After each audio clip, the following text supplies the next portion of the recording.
Magandang araw mga kaibigan. Bigyan natin ng reaction opinion itong post ni Dare to Us. I-share niya ang isang short video ng Chief Justice Supreme Court Chief Justice Alexander Gismondo. Patutsada, matinding patutsada laban sa Marcos Jr. administration. Bumili na kayo ng toga, sabi niya. Bakit? Dahil sa top-notcher ang administrasyong ito sa dami ng mga kaso na naisasampa sa Supreme Court laban sa Marcos Jr. administration. Ito, pakinggan natin. All the department in the government, executive offices should start procuring toga because of the number of cases being filed. So you have no difficulty switching. The toga is one size fits all. I would suggest that all department in the government, executive offices should start procuring toga because of the number of cases being filed. So you have no difficulty switching. The toga is one size fits all. I would suggest that... Ay, nako. Yan po ang Bongbong Marcos legacy. Grabe, 66 na ang aking edad. Naipanganak ako. Diyos dado makapagal ang presidente. Nung mag-aral na ako, grade 1, Marcos Sr. Then, nagtagal si Marcos Sr. dahil sa Marcialo, no? Sumunod, Cory.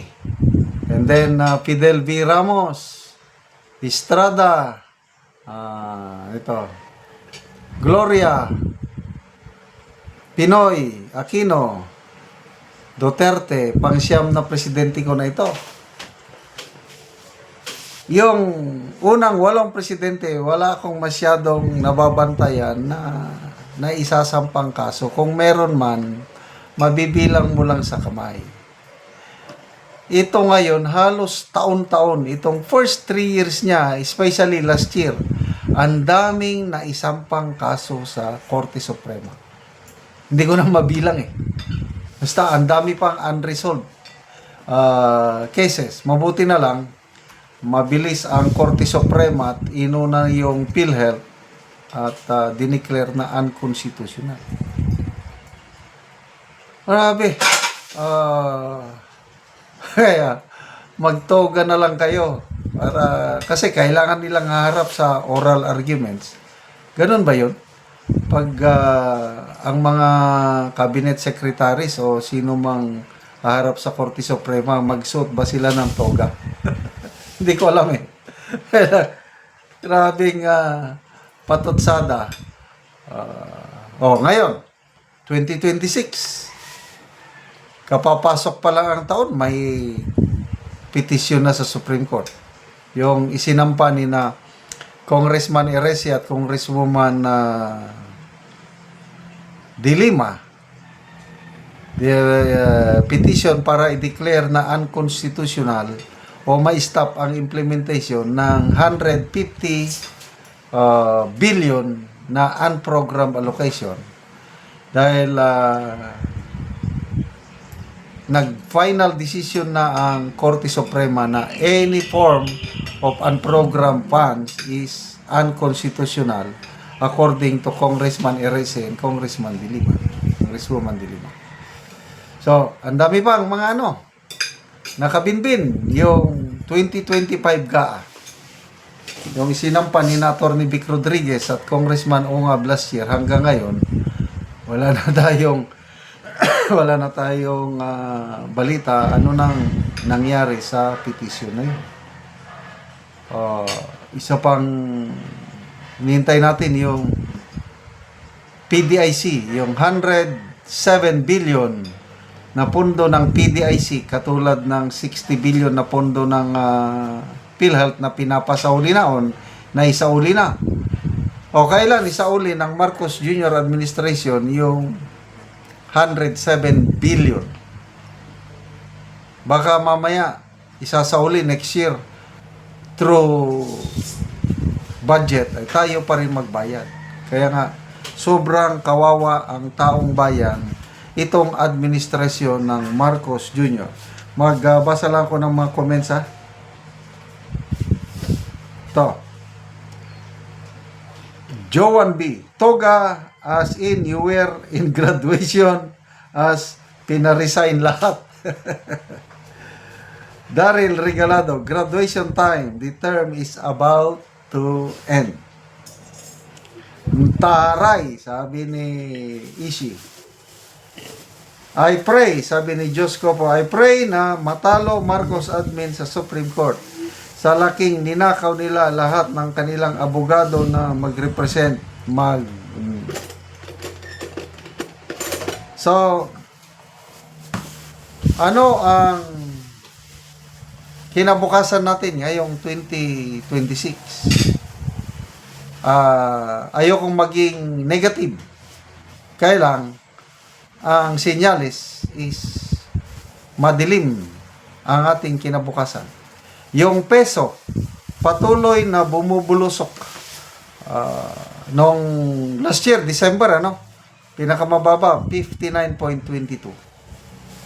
Mga 3 days ago, naging 59.35. I think kahapon, 59.46. Pababa ng pababa.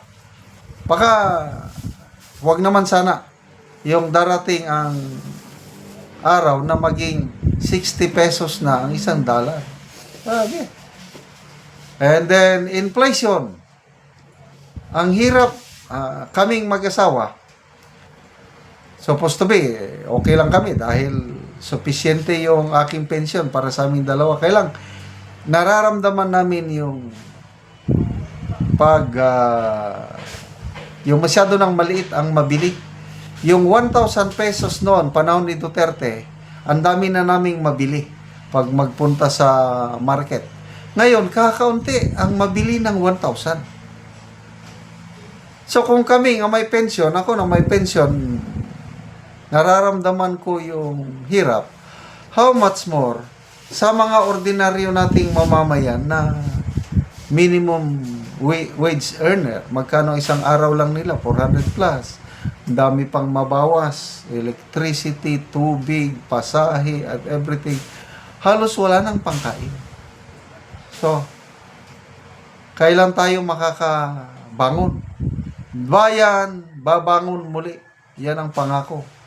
Baliktad. Bayan, bumabaon, bumabagsak muli. Salamat mga kaibigan sa inyong pagsubaybay sa ating channel.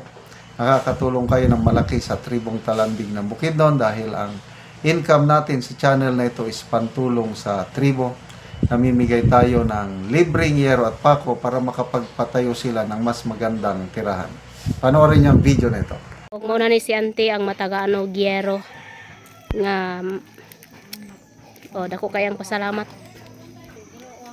Dako nang kay naabutang kay sen kuan. Salamat kayo dagpaayo sa among pagkuan. Huwag muna ni ang balay ni Auntie nga mga buslot na. Gluag na gid kayo ang Salamat gid mi kay mailisan gid Buslot. ni among atop kay wa tigini so, ka luoy na gid kayo silang Auntie So tungod sa kidugayon, daga na kay mga buslot ang iyang balay.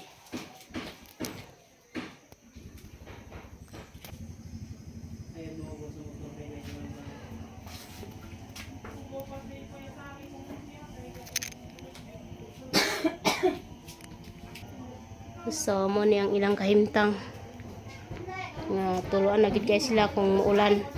So diri sila Auntie nagpuyo unang ilang mga gamit. Karon Auntie, unsa imong masulti nga natagaan kag yero? Salamat kayo kay gitagaan ni Dulce nakatop nami. Yung makuan na di ni gaulanan. So madili na mo ulanan. So pila na dili ka tuig Auntie ang imong balay? Tinga katuig. Pila Auntie? 20 katuig. So 20 na ka tuig. Naka-eskwel Auntie? Na kuan grade 8 og grade 6. So si Auntie na siya is mga estudyante. So pila na imong edad Auntie? 48 na. So 48 na.